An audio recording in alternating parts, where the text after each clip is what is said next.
চট্টগ্রামের বহদ্দারহাটে সিডিএ নির্মাণাধীন ফ্লাইওভারে গার্ডার ধসে ১৩ জন নিহতের মামলায় ৮ জনকে ৭ বছরের কারাদণ্ড দিয়েছে আদালত। একই সাথে প্রত্যেক আসামিকে ৩ লাখ টাকা জরিমানা করা হয়েছে।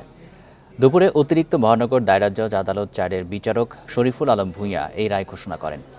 মামলার ৮ আসামি সবাই ঠিকাদারি প্রতিষ্ঠান মীর আখতার পারিসার তৎকালীন কর্মী। এখন জন্ম সনদ দিয়ে খোলো বিকাশ স্টুডেন্ট অ্যাকাউন্ট। নিজের বিকাশ নিজে কর।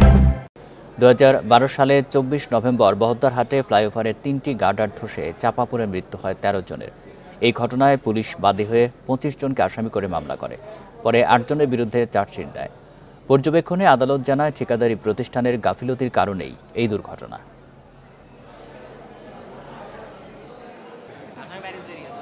সারা বাংলাদেশে যারা ঠিকাদারি প্রতিষ্ঠান আছে এটার জন্য তাদের জন্য একটা মেসেজ যে অবহেলা করলে এই ধরনের শাস্তি হইতে পারে।